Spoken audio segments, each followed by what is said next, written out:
Episode 21 to 30। अध्याय 21। नाश्ता। तैयार होने के बाद शीमिंग उसके लिए नाश्ता बनाने के लिए नीचे चली गई।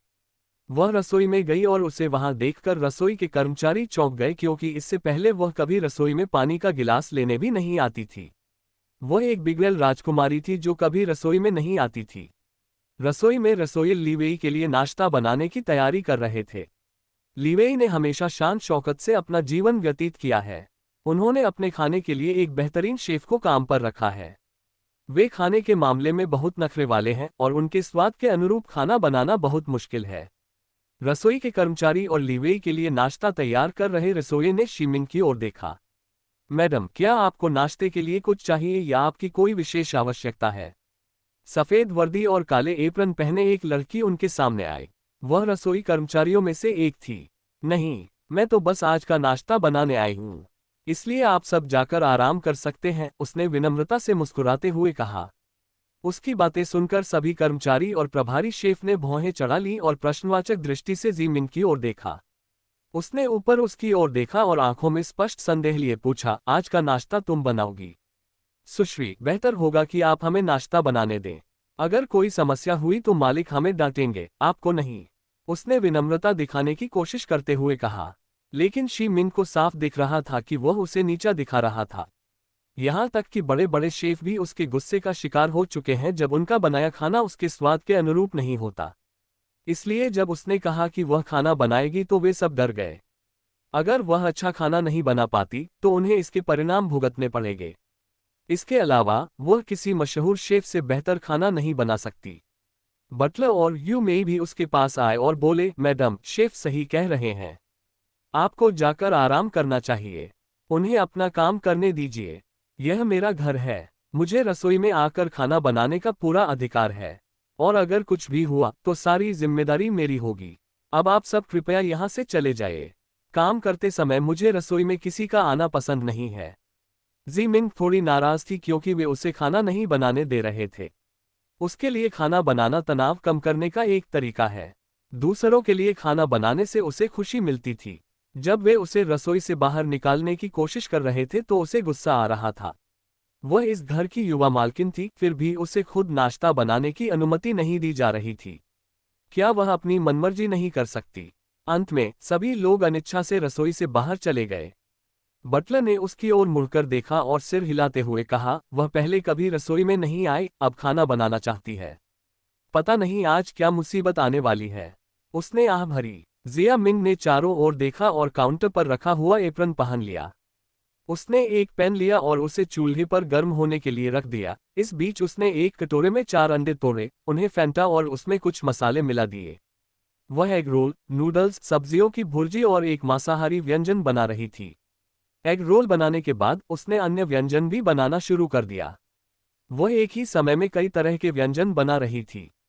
अपने पिछले जीवन में भले ही वह साम्राज्यी थी, फिर भी वह अपनी सास के लिए खाना बनाने की आदी थी। हालांकि उसकी सास उसे पसंद नहीं करती, फिर भी वह हमेशा से उसके हाथ का बना खाना पसंद करती थी। झाओ मिंग को भी अपनी सास के लिए खाना बनाना बहुत पसंद था और वह हमेशा सोचती थी कि एक दिन वह अपनी सास का दिल जीत लेगी, लेकिन ऐसा कभी नहीं हुआ। वह हमेशा उसके साथ नौकरानी जैसा व्यवहार करती थी और शियाओली को इतना लाड प्यार करती थी कि वह उसे कभी एक कप चाय तक नहीं देती थी। खाना बनाने के बाद वह खाने की मेज पर व्यंजन रखने के लिए भोजन कक्ष में गई। तभी लीवेई नीचे आया, जो कैजुअल सफेद रंग की कमीज और काले पतलून पहने हुए था। उसकी आस्तीनें ऊपर चढ़ी हुई थी जिससे उसकी नसें दिखाई दे रही थीं, जो उसे और भी आकर्षक और सेक्सी बना रही थीं। खाना टेबल पर रखते समय उसने उसे अपनी ओर आते देखा। वह उसे निहार रही थी, जो बेहद आकर्षक और अलौकिक लग रहा था। वह स्तब्धता से थोड़ा मुंह खोले उसे देखती रही। जब उसने उसकी प्रतिक्रिया देखी तो वह उससे प्रभावित हुआ। वह मुस्कुराया और उसके पास गया। उसने उसके हाथों से प्लेट लेकर मेज पर रख दी और पूछा, क्या तुम्हें ये पसंद है? वह नींद से जाग उठी और चौंक कर बोली, क्या? उसने शरारती अंदाज में जवाब दिया, मैं। उसकी गहरी आंखों में देखते हुए उसने कहा और उसके करीब आते हुए उनके बीच की दूरी कम कर दी। उसके तीखे शब्दों से उसका चेहरा लाल हो गया और उसने उसे घूरकर देखा। उसने अपना सिर घुमाया और उससे दूर हटते हुए कहा, बकवास करना बंद करो। अब बैठो और खाना खाओ। वह कुर्सी पर बैठ गई और वह भी उसके बगल में बैठ गया। उसने इस शानदार भोजन को देखा और आश्चर्य से पूछा, ये सब तुमने बनाया है? सभी व्यंजन असली चीनी व्यंजन थे और वह हमेशा पश्चिमी नाश्ता करता है। लेकिन अगर उसने बनाया होता तो उसे खाने में कोई आपत्ति नहीं होती। लेकिन वह इतना सुंदर था कि उसे खाने का मन नहीं हुआ। उसने मेज पर रखे व्यंजनों को प्रशंसा और आश्चर्य के भाव से देखा। यहाँ तक कि बटलर, यू मेई और रसोई के अन्य कर्मचारी भी उसके द्वारा परोसे गए व्यंजनों को देखकर हैरान रह गए। उन्हें कभी नहीं लगा था कि वह इतना अच्छा खाना बना सकती है। जब जी मिंग ने उसके चेहरे के भाव देखे तो उसे संतुष्टि महसूस हुई और उसने कहा, बिल्कुल। उसके चेहरे पर हैरानी का भाव देखकर उसके चेहरे पर मुस्कान आ गई। उसे अपने खाना पकाने पर पूरा भरोसा है, खासकर उस भोजन पर जो उसने बनाया है। कुछ व्यंजन ऐसे हैं जिनका आविष्कार उन्होंने स्वयं किया है और इस व्यंजन की गुप्त रेसिपी केवल उन्हें ही पता है। आज उसने केवल साधारण व्यंजन बनाए, लेकिन वे स्वादिष्ट थे और नाश्ते के लिए उपयुक्त थे। लीवेई ने अपनी चॉपस्टिक उठाए और सबसे पहले एग रोल चखे क्योंकि वे सबसे सुरक्षित विकल्प थे। व्यंजन देखने में तो सुंदर लग रहे थे, लेकिन उन्हें उनके स्वाद की भी चिंता थी। जब उन्होंने एग रोल का स्वाद चखा तो आश्चर्य से उनकी भौहें तन गईं। एग रोल अच्छी तरह से बना था, नरम था और उसमें मसाले भी अच्छे से डाले गए थे। वैसे एग रोल बनाना आसान था। इसके बाद उसने नूडल्स के सूप पर नजर डाली और उसे चखने के लिए अपना चम्मच उठाया। जब उसने सूप पिया तो आश्चर्य से उसकी आंखें चौड़ी हो गईं और उसने उसकी ओर देखकर पूछा, यह क्या है? यह तो बहुत ही अद्भुत है। मैंने अपने जीवन में कभी ऐसा सूप नहीं पिया। उसने उत्साह से कहा। उन्हें कभी पता ही नहीं था कि शी-मिंग खाना बनाने में इतने माहिर हैं। अगर उन्हें पहले पता होता तो उन्हें अपना खाना बनवाने के लिए इन रसोइयों की जरूरत ही नहीं पड़ती। उनकी पत्नी खुद इतनी अच्छी थी, तो उन्हें उन रसोइयों की क्या जरूरत है? जिया मिंग ने उसकी ओर देखा और हल्की सी मुस्कान के साथ कहा, ये चिकन सूप नूडल्स हैं। मैंने सोचा कि नाश्ते में खाना बेहतर होगा क्योंकि इससे आपको दिन भर काम करने की ऊर्जा मिलेगी, क्योंकि आपको ऑफिस में बहुत काम करना होता है। उसने उसकी प्लेट में मांस का एक टुकड़ा रखते हुए कहा, इसे भी आजमा कर देखें। लीवेई ने खुशी खुशी नाश्ता किया और अपने खाना पकाने से संतुष्ट थी। बटलर कांग, रसोई में और खाना है, आप सब भी खा सकते हैं। जी मिंग ने बटलर की ओर देखकर उसे दूसरों के साथ खाने के लिए कहा। बटलर कांग ने आश्चर्य से उसकी ओर देखा और विनम्रतापूर्वक मना करते हुए कहा, कोई बात नहीं महोदया, हम ठीक हैं। वह असहज महसूस कर रहा था क्योंकि यह वही शी-मिंग थी जो पहले हमेशा उनसे बदतमीजी से बात करती थी, और अब वह अचानक इतनी विनम्र हो गई थी। कोई बात नहीं, तुम जा सकते हो। लीवेई ने नैपकिन से अपना मुंह पोंछते हुए हाथ हिलाया। भोजन कक्ष से निकलते समय बटलर कांग मुस्कुराए और विनम्रतापूर्वक झुककर अभिवादन किया। अध्याय 22, चलो घर चलते हैं। खाना खाते हुए लीवेई ने कहा, नाश्ते के बाद तैयार हो जाओ, हम घर जा रहे हैं। मिंग ने उलझन में पूछा, कहाँ? वह उसकी उलझन समझ गया और उसने समझाया, हम मेरे माता पिता और दादाजी से मिलने जा रहे हैं। तुम्हारे जागने के बाद वे तुमसे मिलना चाहते थे। ये सुनकर वह चौंक गई। उसने मन ही मन सोचा, ये सब इतनी जल्दी कैसे हो गया? मैं अभी इस दुनिया में ढल भी नहीं पाई थी कि मुझे अपने ससुराल वालों से मिलना पड़ा। वह उसके माता पिता के बारे में अपनी नई नई यादों को खंगालने लगी। उसे याद है, उसके दादा जिन परिवार के मुखिया हैं। मुखिया होने के नाते उनका दबदबा बेहद खतरनाक है, लेकिन यह उनके परिवार से बिल्कुल अलग है। और वे मिंग को विशेष स्नेह देते हैं क्योंकि वह उनकी पसंद थी। मिंग उनके सबसे अच्छे दोस्त ली कियांग की पोती थी। वे अपनी इस पोती को बहुत प्यार करते थे। मरने से पहले उन्होंने लीवेई के दादा से अपनी अंतिम इच्छा के रूप में मिंग और लीवेई की शादी करवाने का अनुरोध किया था। मरने से पहले वे बस ये सुनिश्चित करना चाहते थे कि उनकी पोती उनके न रहने पर भी सुखी जीवन व्यतीत करे, क्योंकि उनकी बेटी की मृत्यु के बाद उसके पति शी रोन अपनी रखेल रूशी और अपनी बेटी शी शिन्नी को घर ले आए, जो शी मिंग की ही उम्र की थी। उन्होंने उनकी बेटी को धोखा दिया और उसके नाम पर संपत्ति भी हड़प ली। रखेल को घर लाने के बाद मिंग का जीवन उस घर में नरक बन गया। इसलिए वे उसे अपने घर ले आए और मरने से पहले लीवेई से उसकी शादी तय कर दी। मिंग ने सोचा, बेचारी शी मिंग, उसने अपने बचपन में बहुत कष्ट झेला है और उसकी शादी भी सफल नहीं रही। उसने परिवार के अन्य सदस्यों को भी याद करने की कोशिश की। लीवेई की दादी का देहांत हो चुका था और उसकी माँ जिन यूए बेहद आकर्षक व्यक्तित्व की धनी थी। इस उम्र में भी वे अपनी शालीनता और सुंदरता के लिए जानी जाती थी। उसे याद था कि उसकी माँ उससे बहुत प्यार करती थी। वे उसे अपनी बेटी की तरह मानती थीं। लेकिन इतने धोखे और अपने पिता और उनकी प्रेमिका से नफरत करते हुए बड़े होने के बाद उनका व्यवहार कुछ हद तक रूखा हो गया था। उन्होंने कभी भी अपनी माँ को माँ नहीं माना और हमेशा उन्हें मैडम कहकर पुकारती थीं। और जब माँ जिन ने उसे अपने दोस्तों से मिलवाने की कोशिश की तो वह उनसे घुल मिल नहीं पाए और अंत में उनका अपमान कर बैठी। उसके इस रूखे व्यवहार के बाद माँ जिन ने मिंग से दूरी बना ली। लीवेई के पिता के बारे में उसे केवल उनका नाम याद था, जिन हुई। उसे याद था कि हर कोई उनसे डरता था। वे व्यापार जगत के उस्ताद के रूप में जाने जाते थे। उन्हीं की वजह से जिन ग्रुप ने इतनी तरक्की की और उनके बाद लीवेई ने उसका नियंत्रण संभाला। लेकिन किसी कारणवश उसे उनका चेहरा याद नहीं आ रहा था। उनका चेहरा उसके लिए धुंधला सा था। उसने सोचा ये यादों के आपस में मिल जाने के कारण ही होगा। जब वो अपनी ही दुनिया में खोई हुई थी, लीवेई उसे और उसके उलझन भरे चेहरे को देख रहा था। उसने उसकी झिझक को भांप लिया और कहा, चिंता मत करो, इतना सोचने की जरूरत नहीं है। अगर तुम नहीं जाना चाहती तो हम नहीं जाएंगे। ठीक है। मिंग ने तुरंत मना कर दिया, नहीं नहीं, मैं जाना चाहती हूँ। बस बात यह है कि मुझे कल ही अपनी यादें वापस मिली हैं, लेकिन कुछ बातें मुझे याद नहीं आ रही हैं। मैं बस तुम्हारे माता पिता के सामने तुम्हें शर्मिंदा नहीं करना चाहती। उसने सिर झुकाते हुए कहा। उसने उसकी तरफ देखा और हंसते हुए कहा, चिंता मत करो। उन्हें तुम्हारी हालत के बारे में पता है और मेरा परिवार इतना नाटकीय नहीं है। अब ज्यादा मत सोचो और तैयार हो जाओ। उसने उसकी तरफ देखा और ठीक है कहते हुए सिर हिलाया। अध्याय 23 उनका परिवार। लीवेई नीचे उसका इंतजार कर रहा था। तैयार होकर वह भी नीचे आ गई। लीवेई ने उसे देखते ही स्तब्ध रह गया। वह गहरे लाल रंग की लेस वाली ड्रेस में बेहद खूबसूरत लग रही थी। उसके काले बाल खुले हुए थे और उसने मानिक जड़े झुमके और एक साधारण दिल के आकार का पेंडेंट पहना हुआ था। उसने अपने बाएं हाथ में झुमकों के साथ एक अंगूठी भी पहनी हुई थी और एक ब्रांडेड क्लच बैग ले रखा था जो उसके पूरे पहनावे को और भी निखार रहा था।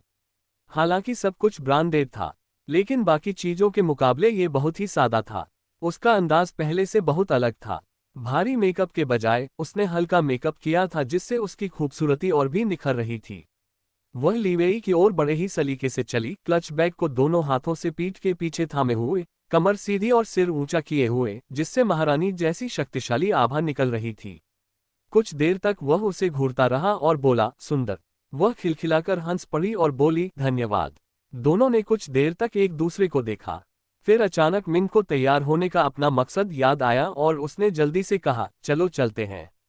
नहीं तो देर हो जाएगी और हमें उनके लिए तोहफे भी खरीदने हैं। हमारे पास ज्यादा समय नहीं है और मैंने अभी तक कुछ सोचा भी नहीं है। उसने घबराते हुए कहा। उसने उसकी ओर देखा और मुस्कुराया। पहले उसे इन सब बातों की परवाह नहीं थी। वह कभी उसके परिवार को अपना परिवार नहीं मानती थी। वह हमेशा उसके माता पिता को सर और मैडम कहकर बुलाती थी। लेकिन अब वह एक बहू के सारे कर्तव्य निभा रही थी। उसने उसकी ओर देखकर कहा, चिंता मत करो, मैंने सब कुछ तैयार कर लिया है। बस मेरे साथ चलो, घबराओ मत, और हमें देर भी हो रही है।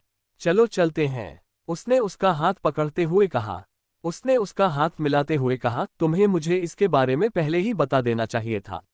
तुम्हारी वजह से मुझे उपहारों का इंतजाम करने का समय ही नहीं मिला। और ये उपहार तुमने ही तैयार किए थे, मैंने नहीं। यह मेरा कर्तव्य है और मैं इस मामले में बेईमान नहीं दिखना चाहती। उसने नाराजगी भरे लहजे में कहा। उसने उसकी तरफ देखा और सोचा, क्या वह सच में इस रिश्ते को एक मौका देना चाहती है। थोड़ी देर बाद उसने कहा, अगले दिन तोहफे तैयार कर लेना। अभी चलो चलते हैं। तुम नहीं चाहोगी कि वे हमारा इंतजार करें, है ना? उसके शब्दों से वह घबरा गई और उसका इंतजार किए बिना ही बाहर भाग गई और बोली, चलो चलते हैं। उसे इस तरह घबराते देख वह मुस्कुराया और सिर हिलाकर उसके पीछे पीछे बाहर चला गया।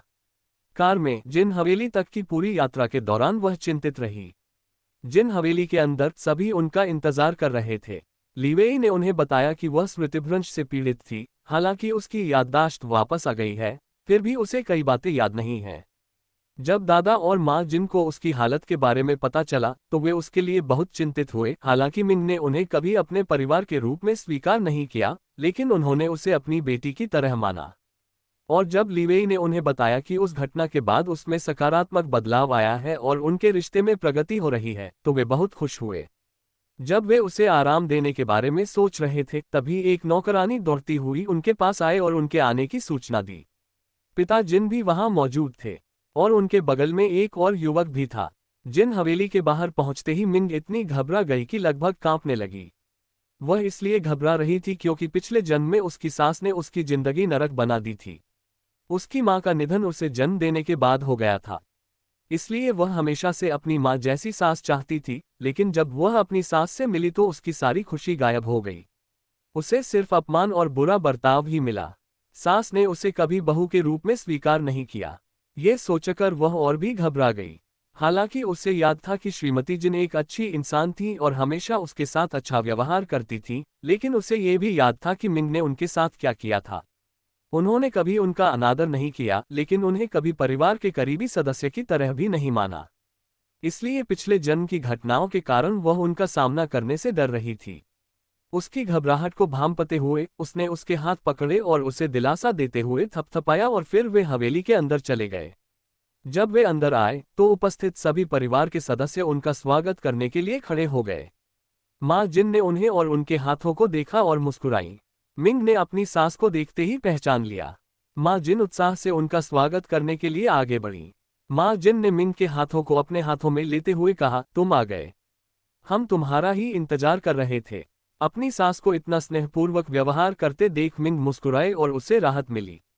मां जिन के कुछ कहने से पहले ही मिंग ने उन्हें 90 डिग्री का प्रणाम किया और कहा, मां को नमस्कार। उसके इस हाव भाव को देखकर सब लोग दंग रह गए, यहां तक कि लीवेई भी उसे इस तरह देखकर हैरान रह गई। पहले वह सबको सिर्फ हेलो कहती थी और कभी उसे मां कहकर नहीं पुकारती थी। 90 डिग्री झुकना तो बिल्कुल अप्रत्याशित था। अचानक से चौंक गई मां जिन ने खुद को संभाला और देखा कि मिंग अभी भी झुकी हुई है। उन्होंने तुरंत अभिवादन स्वीकार किया और उसे पीछे हटने को कहा। ये देखकर दादाजी, पिताजी और युवक मुस्कुरा उठे। उन्होंने कहा, मिंग, अगली बार इन सब औपचारिकताओं की जरूरत नहीं है। फिर उन्होंने उसे गले लगा लिया। उनकी इस भावपूर्ण प्रतिक्रिया पर मिंग मुस्कुराए और सिर हिलाया। उसके बाद मां जिन उसे दादाजी और पिता जिन से मिलवाने के लिए खींच ले गईं। लीवेई को मानो अनदेखा कर दिया गया, जैसे वह वहां था ही नहीं। एक युवक ने उसकी ओर देखा और शरारती मुस्कान के साथ मुस्कुराया। उसकी मुस्कान देखकर लीवेई चिढ़ गया और मिंग के पास चला गया। उसने भी दादाजी को उसी तरह प्रणाम किया और दादाजी हंसते हुए बोले, अरे मेरी बच्ची, तुम कितनी बदल गई हो। दादाजी तुम्हें बहुत प्यार करते हैं। आओ और अपने पिता को प्रणाम करो। दादाजी को प्रणाम करने के बाद उसने उनके पीछे एक आदमी को देखा जिसका चेहरा दादाजी के शरीर से ढका हुआ था। लीवेई समझ गई कि वह लीवेई के पिता है क्योंकि दादाजी ने उनकी ओर इशारा किया था। जैसे ही वह दादाजी के पास से गुजरी, उस आदमी का चेहरा देखकर वह दंग रह गई। वह वहीं जम गई। जब सबने उसकी प्रतिक्रिया देखी तो सब हैरान रह गए कि उसे क्या हुआ है। उन्होंने उसकी नज़र का पीछा किया और उन्हें सिर्फ पिता जिन ही नजर आए, पर मिंग का चेहरा ऐसा क्यों था? क्या वह उससे डर गई है? पिता जिन भी उसकी प्रतिक्रिया देखकर हैरान रह गए। मां जिन ने उन्हें और ज्यादा विनम्र होते हुए देखा। शायद वह उनसे डर गई हो। आखिरकार वह तो बहुत ही कठोर और घमंडी दिखते हैं। उसने खुद को सौम्य दिखाने की कोशिश की और जब वह कुछ कहना चाहता था तो वह अचानक से घबरा गया। अध्याय 24 पिता। जब पिता जिन कुछ कहना चाहते थे तभी अचानक मिंग ने नम आंखों से पिताजी कहा तो वे अचंभित रह गए। उसकी आंखों में कोमलता और गहरी चाहत झलक रही थी।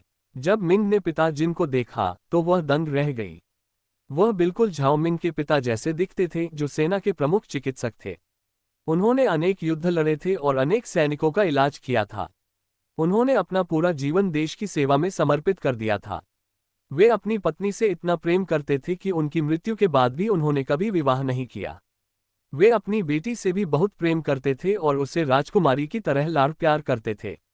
उन्होंने उसे सबके विरुद्ध पढ़ने की अनुमति दी, क्योंकि प्राचीन काल में लड़कियों को पढ़ने की अनुमति नहीं थी। उन्होंने उसे चिकित्सा कौशल सिखाया और यहाँ तक कि युद्ध कला भी सिखाई। वे चाहते थे कि वह सशक्त बने। उसने लड़ना, इलाज करना और रणनीति बनाना सीखा। उसके पिता ने उसके लिए इतना कुछ किया था, लेकिन उसने अपनी सास को खुश करने के लिए अपने पिता से संबंध तोड़ लिए। बाद में उसके परिवार को विद्रोह भड़काने के आरोप में मार डाला गया, जबकि सच्चाई यह थी कि उन पर झूठा आरोप लगाया गया था। महारानी होने के बावजूद भी वह अपने परिवार का अंत अपनी आंखों से देखती रही। उसे उनके लिए शोक मनाने की भी अनुमति नहीं थी। जब उनकी मृत्यु हुई तो उनके जीवन का सबसे बड़ा पछतावा यही था कि उन्होंने अपने परिवार और अपने पिता के लिए कुछ नहीं किया। लेकिन अब जब उसने पिता जिन को देखा तो वह आश्चर्यचकित रह गई और अपने भावों पर काबू नहीं रख पाई। उसने प्यार से उन्हें पिताजी कहकर पुकारा। उसकी आवाज कोमल और स्नेहपूर्ण थी। लीवेई समेत सभी लोग उसे हैरानी से देख रहे थे, लेकिन वह अपने पिता को देख रही थी। अनजाने में ही उसकी आंखों से आंसू बहने लगे। वह कांप रही थी। जब सबने उसे देखा तो वे चिंतित हो गए। लीवेई उसके पास आया और उसका हाथ पकड़कर चिंता से पूछा, क्या तुम ठीक हो? क्या तुम्हें कुछ अस्वस्थ लग रहा है? क्या हमें अस्पताल जाना चाहिए? कोई जवाब न मिलने पर वह परेशान और चिंतित हो गया। वह उसे अस्पताल ले जाने के लिए तैयार था, तभी अचानक वह दौड़कर उसके पिता के पास गई और उन्हें कसकर गले लगा लिया। अंडिस्को, वह दंग रह गया। वह उसके बगल में खड़ा था, लेकिन वह दौड़कर उसके पिता को गले लगाने चली गई। सभी लोग भी अचंभित थे। माँ जिन और दादाजी ने एक दूसरे को देखा और फिर पिता जिन को। पिता जिन हैरान और परेशान थे। उसे क्या हो गया है? वह कभी उन्हें पिता नहीं कहती थी और अब तो वह उन्हें गले भी लगा रही है। सभी लोग उसे अचंभित भाव से देख रहे थे। मिंग अपने पिता को इस जीवन में देखकर बहुत खुश थी। वह फूट फूट कर रो रही थी। सिसकते हुए वह बस इतना ही कहती, पिताजी, और फिर रोने लगती। वह अपने पिछले जीवन के दर्द और अपराधबोध को और अपने पिता से दोबारा मिलने की खुशी को शब्दों में बयां नहीं कर पा रही थी। जब लीवेई ने उसे अपने पिता को गले लगाते देखा तो उसे अजीब लगा। उसने उसे पिता से अलग किया। उसने उसे शांत करने के लिए गले लगाया, लेकिन वह रोती और सिसकती रही। सभी लोग उसे दया भरी निगाहों से देख रहे थे। उन्हें लगा कि शायद वह अपने पिता को याद कर रही है, क्योंकि उसके पिता उसकी परवाह नहीं करते, इसलिए वह पिता के प्यार के लिए तरस रही होगी। कुछ देर बाद जब उसके भाव शांत हुए तो वह थक गई। उसने उसे सोफे पर बिठा दिया। उनके बाद सभी लोग बैठ गए। फिर माँ जिन ने पूछा, मेरी बच्ची, क्या तुम ठीक हो? क्या तुम्हें अस्पताल जाने की जरूरत नहीं है? इस पर लीवेई भी उनके साथ शामिल हो गया। हाँ, हमें अस्पताल जाना चाहिए, उसने उसे खींचते हुए कहा। लेकिन मिंग ने उसे नीचे खींच लिया और कहा, मैं ठीक हूँ। बस अभी मैं अपनी भावनाओं पर काबू नहीं रख पा रहा हूँ। मुझे सभी से माफी मांगनी है। फिर उसने पिता जिन की ओर देखा और कहा, मुझे क्षमा करें पिताजी। मुझे इस हालत में देखकर आपको आश्चर्य हुआ होगा। उसने यह बात यह सुनिश्चित करने के लिए कही कि दोनों के चेहरे एक जैसे ही हों। फिर वह खड़ी हुई और झुककर बोली, मुझे क्षमा करें पिताजी, कृपया मेरा प्रणाम स्वीकार करें। उसने सिर झुकाकर यह कहा। पिता जिन ने उसकी ओर देखा, उनका नजरिया बदल गया और उनकी आंखों में कोमलता आ गई। उनके बच्चे अपनी माँ के बहुत करीब थे, लेकिन उनसे हमेशा दूरी बनाए रखते थे, या शायद इसका कारण वही थे। लेकिन ये पहली बार था जब किसी ने उन्हें प्यार से पिता कहा था। उन्होंने उसका प्रणाम स्वीकार किया और मुस्कुराए। जब सब लोग शांत हो गए तो उसने अपने सामने बैठे आदमी की तरफ देखा। वह उलझन भरे भाव से उसे देख रही थी। लड़कों ने उसके हाव भाव को भांप लिया और अपना परिचय देते हुए हाथ बढ़ाते हुए कहा, मैं जिन लियांग हूँ, लीवेई का छोटा भाई। तुम्हारी शादी के बाद से हमारी मुलाकात नहीं हुई। जब भी तुम घर आती थी मैं हमेशा व्यस्त रहता था, इसीलिए हमारी मुलाकात नहीं हो पाई। लेकिन तुम मुझे कैसे नहीं जानती? उसने ये सवाल इसलिए पूछा क्योंकि अगर वह उसे अपने जीजा के रूप में नहीं जानती तो कम से कम उसे पहचानना तो चाहिए था। वह संगीत जगत का एक मशहूर कलाकार था। वह एक बेहतरीन गायक था जिसकी आवाज सुरीली थी और वह दिखने में भी आकर्षक था। यहाँ तक कि बच्चे भी उसे जानते थे, लेकिन वह उसे कैसे नहीं जानती थी। मिंग उससे हाथ मिलाने ही वाला था कि लीवेई ने उसका हाथ झटक दिया और कहा, उसे तुम्हें जानने की जरूरत नहीं है और वह अभी अभी कोमा से जागी है और उसे बहुत सी बातें याद नहीं है, इसलिए ज्यादा प्रतिक्रिया मत दो। मिंग ने लियांग को दया भरी नजरों से देखा और कहा, मैं शी मिंग हूँ। आपसे मिलकर खुशी हुई जीजाजी। जब लियांग ने ये सुना तो वह दंग रह गया। हालांकि वे कुछ ही बार मिले थे, फिर भी उसने उसे कभी जीजाजी कहकर नहीं पुकारा था। दोनों भाई बेहद आकर्षक हैं, लेकिन उनका व्यक्तित्व बिल्कुल अलग है। लीवेई ठंडा और घमंडी है, जबकि दूसरी ओर लियांग हंसमुख और प्यारा व्यक्तित्व वाला है। उसके कई दीवाने प्रशंसक हैं। लियांग की उससे ज्यादा मुलाकातें नहीं हुई हैं, इसलिए उसके बारे में उसकी ज्यादा राय नहीं है, सिवाय उसके बारे में सुनी सुनाई बातों के। वो बातें भी अच्छी नहीं थीं, लेकिन उसे इस रूप में देखकर उसका नजरिया थोड़ा बदल गया। अध्याय 25 हत्यारी निगाह। जब लियांग के भाई ने हाथ मिलाने से इनकार कर दिया तो उसने अपनी असहजता को कम करने के लिए बेपरवाही से अपनी जगह पर वापस बैठ गया। ये देखकर दादाजी हंसने लगे और बोले, मिंग, मेरे इस मूर्ख पोते की परवाह मत करो। मिंग ने सिर हिलाया और अजीब सी मुस्कान दी। इसी समय माँ ली ने उन्हें दोपहर के भोजन के लिए भोजन की मेज पर आमंत्रित किया। लीवेई ने मिंग को कुर्सी पर बैठने में मदद की। फिर नौकरानी ने खाना परोसा। परोसे गए सभी व्यंजन असली चीनी व्यंजन थे। दादा जिन एक पारंपरिक व्यक्ति हैं जो संस्कृति और परंपराओं का सम्मान करते हैं, और भोजन संस्कृति का सबसे महत्वपूर्ण हिस्सा है। जब भी वे साथ भोजन करते हैं वे असली चीनी भोजन ही खाते हैं। ये व्यंजन माता जिन ने बनाए थे। खाना परोसे जाने पर सबने मिंग की ओर देखा जो अपने सामने रखे खाने को निहार रही थी। उसने नाश्ते में पारंपरिक चीनी व्यंजन खाए थे, लेकिन ये भी उसे बहुत स्वादिष्ट लग रहे थे। उसने कभी अपनी माँ या सास के हाथ का बना खाना नहीं खाया था, लेकिन अब वह खा सकती थी। ये सोचकर उसके चेहरे पर मुस्कान आ गई। जब वह इस बारे में सोच रही थी तभी उसे महसूस हुआ कि दूसरे लोग उसे घूर रहे हैं और उसने ऊपर देखा। फिर उसने पूछा, क्या हुआ? माँ ली ने कहा, मिंग, अगर तुम चीनी खाना नहीं खाना चाहते तो हम तुम्हारे लिए कुछ और मंगवा सकते हैं। तुम्हें खुद को मजबूर करने की जरूरत नहीं है। उसने ये सवाल इसलिए पूछा क्योंकि वह जानती थी कि दादा ली ने उसे उच्च शिक्षा के लिए विदेश भेजा था और वापस आने के बाद उसे चीनी खाना पसंद नहीं आता था और वह हमेशा पश्चिमी खाना ही खाती थी। 7 साल विदेश में रहने के कारण वह कई शिष्टाचार और तौर तरीके भी भूल गई थी। उसके दादा ने उसे 15 साल की उम्र में ही विदेश भेज दिया था। उस समय लोगों से घुलना मिलना उसके लिए आसान था। वापस आने के बाद उसने लीवेई से शादी कर ली और 1 साल साथ रहने के बाद उसने आत्महत्या करने की कोशिश की। इसलिए जब भी मिंग जिन के घर जाती थी वह कभी भी चीनी खाना नहीं खाती थी। वर्तमान में लौटते हुए जब मिंग ने माँ जिन की यह बात सुनी तो उसने मुस्कुराते हुए कहा, नहीं माँ, बिल्कुल ठीक है। मैं इसे खाना चाहती हूँ और उससे भी ज्यादा मैं इसे इसलिए खाना चाहती हूँ क्योंकि यह आपने बनाया है। माँ जिन उसकी इस भावपूर्ण कोशिश से अभिभूत हो गईं। फिर उन्होंने कहा, लेकिन मिंग, तुम्हें खुद पर इतना दबाव डालने की जरूरत नहीं है। मुझे पता है कि तुम्हें चीनी खाना पसंद नहीं है। क्यों न मैं तुम्हारे लिए पास्ता या कुछ और ले आऊं? मिंग ने जवाब दिया, नहीं माँ, सब ठीक है। मुझे लगता है कोमा में रहने के बाद मेरी स्वाद कलिकाएं बदल गई हैं, क्योंकि अब मुझे चीनी खाना बहुत पसंद है। उसने अपने पहले के अजीब व्यवहारों को याद करते हुए अटपटे ढंग से कहा। और फिर आह भरी। लीवेई ने बीच में टोकते हुए कहा, हाँ माँ, अब वो चीनी खाना खा सकती है। सुबह भी उसने नाश्ते में ढेर सारे पारंपरिक चीनी व्यंजन बनाए और सच कहूं तो वो लाजवाब थे। मैं कोई अतिशयोक्ति नहीं कर रहा। मैंने तो पहले कभी ऐसा कुछ नहीं खाया था। अगर तुम भी खाओगे तो उससे हर दिन खाना बनवाओगे। उसने गर्व से कहा। अपने बेटे की शेखी देखकर माँ जिन हंस पड़ी और बोली, ठीक है, ठीक है, अब चलो खाना खाते हैं। उन्होंने खाना शुरू किया। माँ जिन ने खाने के बीच बीच में मिंग पर नजर डाली, ये देखने के लिए कि वह सचमुच आनंद ले रही है या दिखावा कर रही है। लेकिन उन्हें आश्चर्य हुआ कि मिंग सचमुच लीवेई द्वारा परोसे गए हर व्यंजन को चट कर रही थी। वह इतनी खुशी से खा रही थी कि माँ को बहुत अच्छा लग रहा था। और अब उनका बेटा सच्चा पति बन गया है। वह अपने इस विचार पर हंस पड़ी। खाना खाते समय सब लोग मिंग को ही देख रहे थे क्योंकि उसका खाने का तरीका बेहद सलीकेदार और शालीन था। यह उसके स्वभाव के बिल्कुल विपरीत था। वह सीधी होकर बैठी थी, नैपकिन गोद में था और चॉपस्टिक्स ऐसे चला रही थी मानो नाच रही हो। वह बड़े ही सलीके से खाना चबा रही थी। यह नज़ारा देखकर सब हैरान रह गए, खासकर जिन लियांग। खाना खाते समय वह बेहद खूबसूरत लग रही थी। उसने पहले कभी किसी औरत को खाना खाते हुए इतना सुंदर नहीं देखा था। उसे खाते हुए देखकर उसका मुंह खुला रह गया। वह गहरी सोच में डूबा हुआ था कि अचानक उसे अपने ऊपर किसी की ठंडी निगाहें महसूस हुई। वह मुड़ा और डर के मारे उछल पड़ा।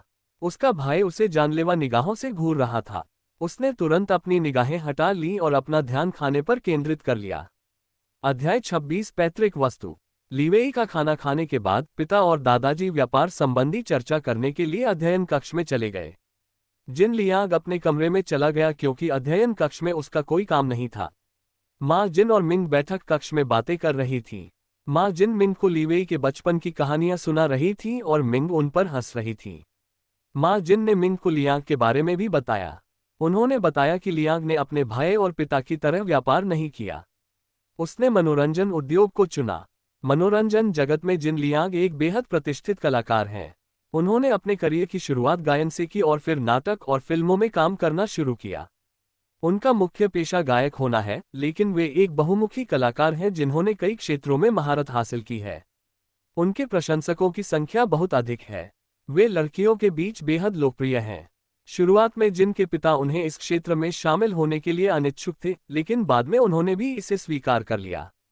तभी अचानक माँ जिन को कुछ याद आया और उन्होंने कहा, मिंग, तुम यहीं रुको, मैं तुम्हें कुछ देना चाहती हूँ। इतना कहकर वह दौड़कर अपने कमरे की ओर ऊपर चली गईं। इसी बीच दादाजी, पिता जिन और लीवेई भी आ गए। उन्होंने मिंग से माँ जिन के बारे में पूछा और उसने उन्हें उनके बारे में बताया। वे सब बैठक में बैठ गए और लीवेई मिंग के सामने बैठ गए, जहां से वह उसे घूरते रहे और आंख मारते रहे, जिससे मिंग शर्मा गई। माँ जिन नीचे आई। उनके हाथ में एक आयताकार गहनों का डिब्बा था। डिब्बा लकड़ी का बना था और उस पर सुंदर नक्काशी की गई थी। फिर माँ जिन मिंग के पास आई और बोली, मिंग, ये जिन परिवार की पुश्तैनी चीज है। पिछली बार जब तुम आए थे तब मैं तुम्हें यह नहीं दे पाई थी क्योंकि उस समय लीवेई के साथ तुम्हारे रिश्ते अच्छे नहीं थे। लेकिन अब तुम दोनों ने एक दूसरे को स्वीकार कर लिया है।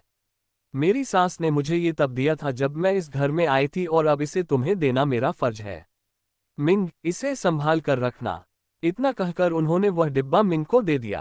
पहले तो मिंग इसे लेने में हिचकिचा रही थी, लेकिन फिर उसने हिचकिचाते हुए इसे ले लिया और कहा, माँ, मैं इसे संभाल कर रखूंगी। मुझ पर विश्वास करने के लिए धन्यवाद। जब उसने ये कहा तो लीवेई ने उसकी ओर देखा और स्नेह भरी मुस्कान के साथ मुस्कुराए। माँ जिन ने मिंग से डिब्बा खोलकर सामान देखने को कहा। उसी समय लियांग भी वहां आकर बैठ गई। वह भी देखना चाहती थी कि डिब्बे में क्या है। वह लीवेई के बगल में बैठ गई। मिंग ने सावधानी से डिब्बा खोला। डिब्बा खोलते ही अंदर रखी वस्तु देखकर वह आश्चर्यचकित रह गई। उसने वस्तु उठाए और उसका चेहरा पीला और उदासी से भर गया। उसकी आंखों से आंसू बहने लगे। उसे पता भी नहीं चला और वह रोने लगी। वस्तु को देखकर वह इतनी भावुक हो गई थी। माँ जिन को लगा कि वह इस पुश्तैनी वस्तु को देखकर बहुत भावुक हो गई है। आखिर यह कोई साधारण गहना नहीं है, बल्कि इसमें भावी कुलमाता का दर्जा और घर की जिम्मेदारी समाहित है।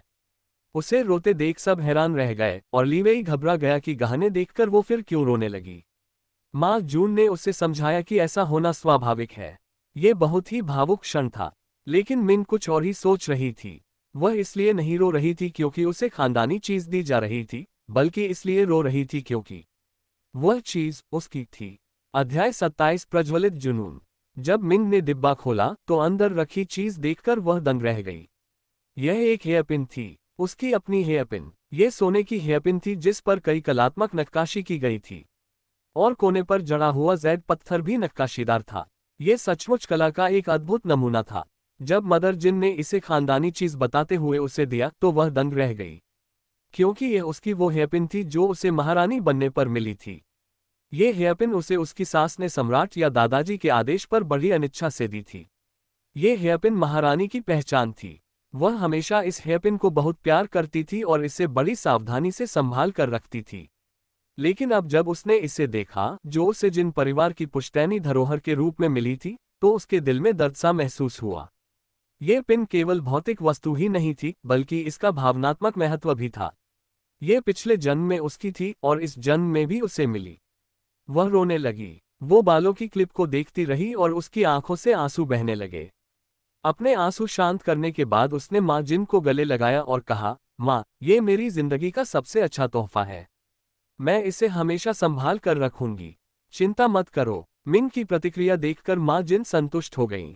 अगर मिंग ने लापरवाही दिखाई होती या उसे महज एक साधारण गहने की तरह समझा होता तो माँ को बुरा लगता, क्योंकि अगली पीढ़ी को कुछ सौंपना आसान नहीं होता और ये देखकर दुख होता है कि वे अपनी शिक्षाओं या वस्तुओं का सम्मान नहीं करते।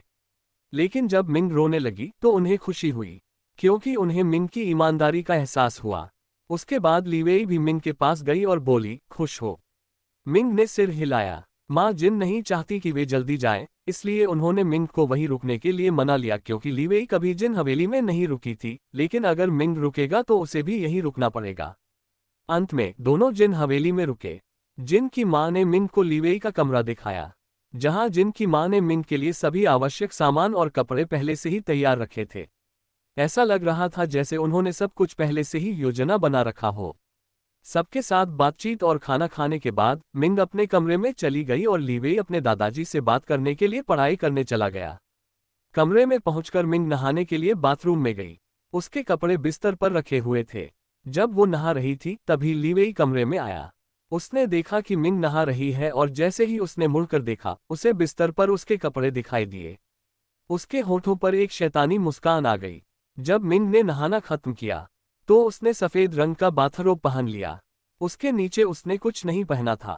पिछले जन्म में उसके पास नहाने में मदद करने के लिए नौकरानियां होती थीं, लेकिन अब उसे सब कुछ खुद ही करना पड़ता है। फिर भी यह उससे बेहतर है। किसी और का उसे नहाते हुए देखना बहुत डरावना है। कमरे में किसी की मौजूदगी से बेखबर उसने दरवाजा खोला और बाथरोब पहने हुए ही कपड़े पहनने के लिए बाहर चली गई। जब वह बाहर कदम रखकर अपने बिस्तर की ओर मुड़ी तो वह जम गई। उसके अचानक सामने आने से वह बुरी तरह डर गई थी। उसने उसके हाथों में मौजूद अपने कपड़ों और उसकी शैतानी मुस्कान को देखा। जब उसने वापस बाथरूम की ओर भागने की कोशिश की तो एक मजबूत हाथ ने उसकी बांह पकड़ ली और उसे अपनी ओर खींच लिया। उसकी नाक उसकी छाती से टकराई। उसने उसकी मर्दाना खुशबू को महसूस किया।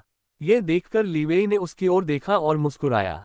फिर उसे वास्तविकता का एहसास हुआ। उसने उससे अलग होने की कोशिश की लेकिन उसने उसे बहुत कसकर गले लगा रखा था। अंत में उसके सारे प्रयास विफल हो गए और थकी हुई सी उसने अपनी बाहों को उसके चारों ओर लपेट लिया। उसके इस हावभाव को देखकर उसने तीव्र प्रेम और वासना से भरी निगाहों से उसे देखा। अध्याय 28 गुदगुदी होती है। उसने उसकी खूबसूरत आंखों में देखा और झुककर उसके कोमल गुलाबी होठों को चूमा। जैसे ही उसके होंठ उसके होठों से छुए वह सिहर उठी। उसने पहले कोमल चुंबन से शुरुआत की और फिर वह जोशीले चुंबन में बदल गया। उसने उसे चाटा और उसके होठों को काटा। उसके होठों को काटते ही वह आह भर उठी, जिससे उसका जोश और बढ़ गया। उसने अपनी जीभ उसके मुंह में घुमाए और उसके हर कोने को टटोला। उसने उसकी जीभ को अपनी जीभ से पकड़ा और चूसा। इस पर मिंग खुद को रोक नहीं पाए और आह भर उठी। चुंबन से वह कमजोर होती जा रही थी। उसके पैर लड़खड़ा रहे थे और वह ठीक से खड़ी नहीं हो पा रही थी। उसने उसे कसकर पकड़ लिया और गिरने से बचा लिया। लीवेई ने सांस लेने के लिए उसे जगह देने के लिए चुंबन तोड़ा। उसने उसके गुलाबी गालों और उन होठों को देखा जिन्हें उसने अभी अभी चूमा था। वह खुद को रोक नहीं पाया। जब वह अपना सिर उसके कंधे पर टिकाए हुए थी तो वह झुका और उसके कानों को हल्के से चबाने लगा। किसी ने कहा था कि महिलाओं के कान बहुत संवेदनशील होते हैं और यह सच है। वह उसकी प्रतिक्रिया देखकर हैरान रह गया। इस हरकत पर मिंग ने उसके कंधों को कसकर पकड़ लिया और कराह उठी, जिससे उसके पूरे शरीर में बिजली का झटका लगा और वह कांपने लगा। फिर उसने उसके कानों को चूसा और काटा। धीरे धीरे वह उसकी गर्दन तक पहुंचा और उसे चाटने और चूसने लगा, जिससे उसके शरीर पर निशान बन गए। फिर वह उसकी कॉलरबोन तक गया और वही किया। उसके हाथ खुद को रोक नहीं पा रहे थे और उसकी कमर से नीचे की ओर फिसलते हुए उसके शरीर को सहला रहे थे, जबकि वह उसकी गर्दन और कॉलरबोन को चूमने में व्यस्त था और फिर से उसके होठों को चूमने लगा। उसके हाथ उसकी पीठ सहला रहे थे और जैसे ही वे नीचे गए उसे बाथरोब से ढके उसके नंगे नितंब महसूस हुए और उसका भाई तुरंत प्रतिक्रिया करने लगा। उसने उसके नितंबों को सहलाना शुरू किया और फिर खुद को रोक न पाने के कारण उन्हें कसकर पकड़ लिया। इस हरकत से मिंग अचानक अपनी तंद्रा से जाग उठी और उसे याद आ गया कि वे क्या कर रहे थे। उसने झट से खुद को संभाला और उसे घूरकर देखा। फिर जमीन पर गिरे अपने कपड़े उठाए और उसे घूरते हुए बाथरूम में चली गई। उसने कुछ भी नहीं कहा। वह अचंभित होकर वहीं खड़ा था। सब कुछ इतनी जल्दी हुआ कि उसे प्रतिक्रिया करने का समय ही नहीं मिला। उसने अपना सिर हथेली से पीटा और कहा, धत तेरे की। मुझे खुद पर काबू रखना चाहिए था। शायद वो मुझे और ज्यादा किस करने देती। फिर उसने भी कपड़े बदले और उसके बाद जब मिंग कमरे में आई तो उसने उसे घूरते हुए कहा, लीवेई, हमने आगे न बढ़ने का फैसला किया था, है ना? लेकिन तुमने वह वादा तोड़ दिया। सजा के तौर पर तुम 1 हफ्ते तक मुझे किस नहीं कर सकते। ये सुनकर लीवेई घबरा गया और बोला, नहीं नहीं जान, मैं ऐसा कभी नहीं करूंगा। मैं खुद पर काबू नहीं रख पा रहा था। तुम भी आहें भर रही थी, इसलिए मुझे लगा कि तुम्हें भी मजा आ रहा है। तुम सारा दोष मुझ पर नहीं डाल सकती। तुम मुझे 1 हफ्ते के लिए तुम्हें चूमने से मना नहीं कर सकती। उसने होंठ फुलाते हुए कहा। उसने शर्मिंदा होकर उसकी तरफ देखा और बोली, तुम कितने बेशर्म हो लीवेई। मुझे मजा नहीं आ रहा था, बस गुदगुदी हो रही थी। हाँ, गुदगुदी, बस यही। मैं इसलिए आहें नहीं भर रही थी क्योंकि मुझे मजा आ रहा था, बल्कि इसलिए कि गुदगुदी हो रही थी। लीवेई ने उसके बेतुके तर्कों को सुनकर अपनी भौहें ऊपर उठाईं और जवाब दिया, मिंग, गुदगुदी से बहुत कुछ होता है। ये सिर्फ एक साधारण गुदगुदी नहीं है, बल्कि एक ऐसी अनुभूति है जो आनंद लेने पर उत्पन्न होती है।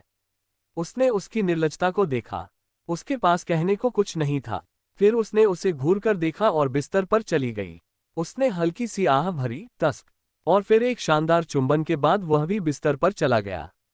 जब वह सोने गया तब तक वह सो चुकी थी और उसने धीरे से उसके माथे पर चुंबन किया और कहा, शुभ रात्रि मेरी जान। अध्याय 29। मुझे तुम पर विश्वास है। जी राजवंश, वह कैसी हैं? जी चेंग ने शाही चिकित्सक से पूछा। चिकित्सक ने झुककर उत्तर दिया, महाराज, उनकी हालत ठीक नहीं है। पानी में डूबने के बाद हमने उन्हें किसी तरह बचा लिया, लेकिन हमें अभी भी नहीं पता कि वे कब होश में आएंगी। उन्होंने झुके हुए ही उत्तर दिया। जी चेंग ने अपने सामने खड़ी पीली पड़ी लड़की को देखा, जो जी राजवंश की महारानी और उसकी पत्नी थी, जिसने अपराधबोध से ग्रस्त होकर तालाब में डूबकर आत्महत्या करने का प्रयास किया था। महल में सभी का मानना था कि उसने आत्महत्या का प्रयास इसलिए किया क्योंकि उसका अपने अंगरक्षक के साथ अनैतिक संबंध था, और जब सम्राट को उसके इस शर्मनाक कृत्य का पता चला तो उसने अपमान से बचने के लिए आत्महत्या करने की कोशिश की। जी चेंग ने झाओ मिंग को कोमल आंखों से देखते हुए कहा, मुझे तुम पर भरोसा है, मिंग। उसने भी उसे कोमल आंखों से देखा। तभी दरवाजे पर दस्तक हुई और एक हिजड़ा अंदर आया और बताया कि उसकी मां ने उसे बात करने के लिए बुलाया है। उसकी आंखें ठंडी पड़ गईं, वह खड़ा हुआ और झाओ मिंग पर एक नजर डाली और फिर कमरे से बाहर चला गया। जिन हवेली। सुबह जब लीवेई जागा तो उसने देखा कि मिंग वहां नहीं थी।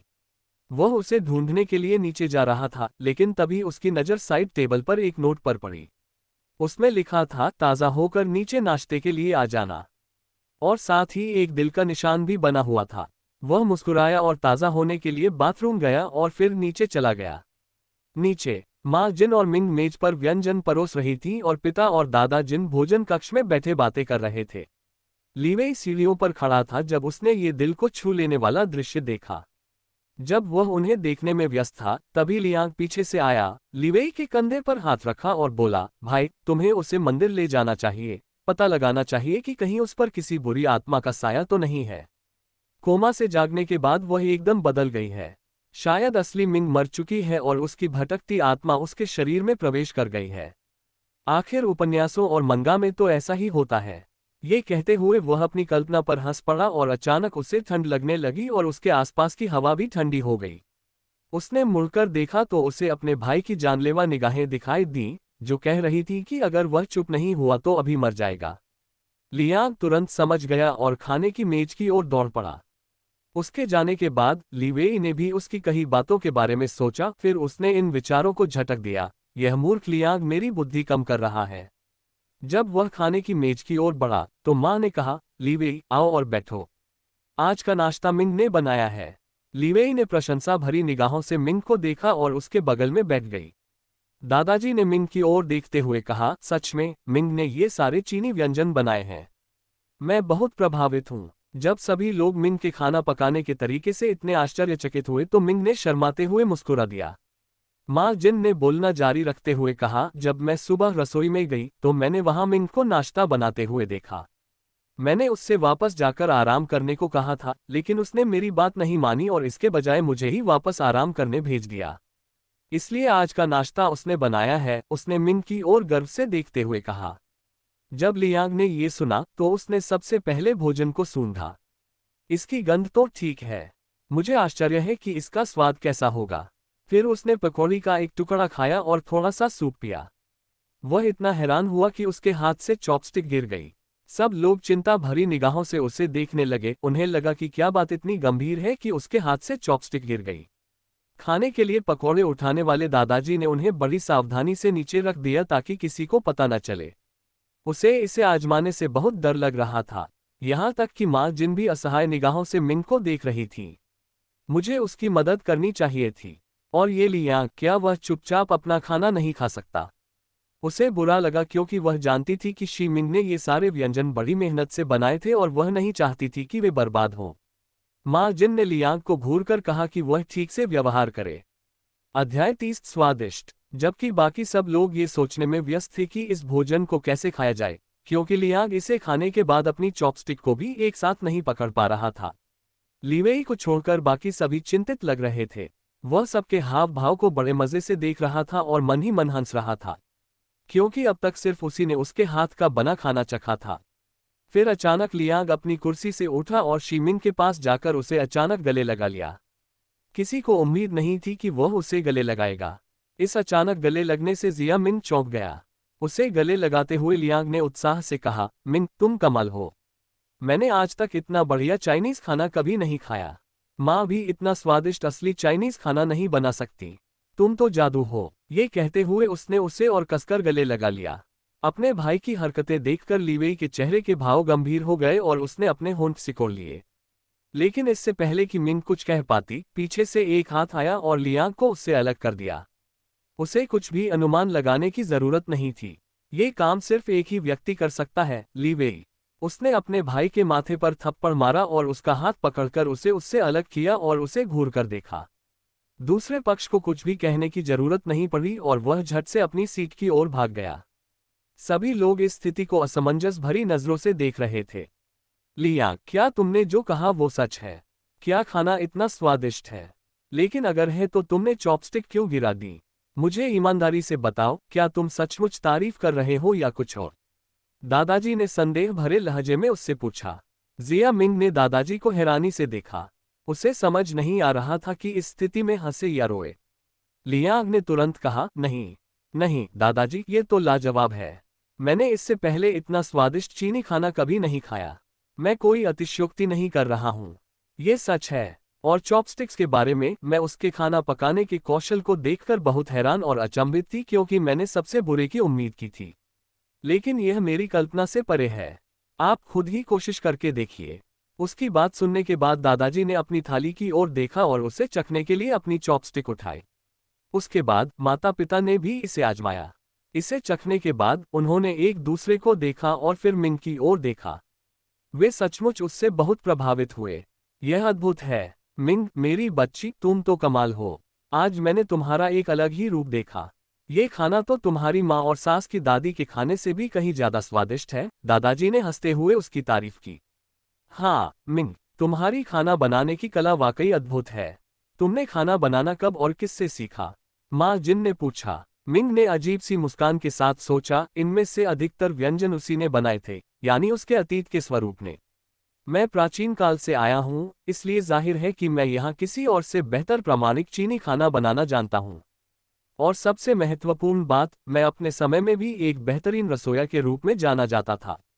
हालांकि महारानी माँ हमेशा मुझसे नफरत करती थीं, फिर भी उन्होंने हमेशा मेरे खाना पकाने के कौशल को सराहा।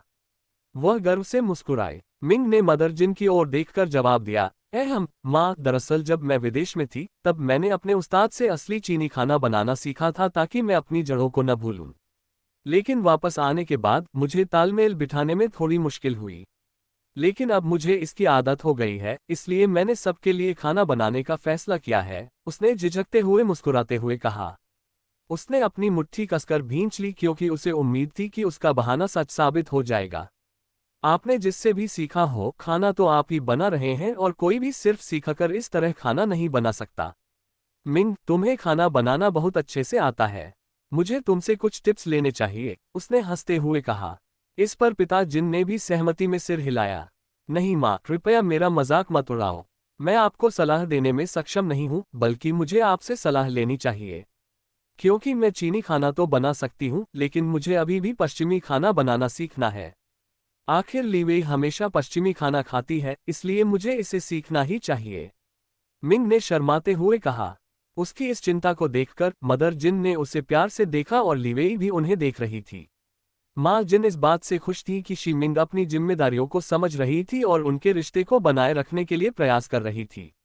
कोई भी माँ खुश होगी अगर उसकी बहू उसकी जगह उसके बेटे की देखभाल करे। उसने सोचा, अब मैं लीवेई के बारे में निश्चिंत हो सकती हूँ। अब उसकी देखभाल करने वाला कोई है। उसके बाद सभी ने आपस में बातचीत करते हुए खुशी खुशी नाश्ता किया। इस तरह उनका नाश्ता सुचारू रूप से संपन्न हुआ। नाश्ता करने के बाद मिंग और लिवेई ने विदाई ली और अपने घर के लिए रवाना हो गए।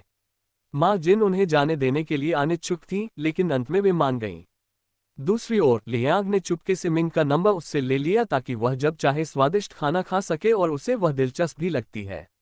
और उसने इसे चुपके से क्यों लिया? क्योंकि वह जानता था कि अगर उसने अपने भाई से उसे मना करने के लिए कहा तो वह उसे मार डालेगा। आगे की कहानी सुनाने के लिए वी एम स्टोरी वर्ल्ड को सब्सक्राइब करो।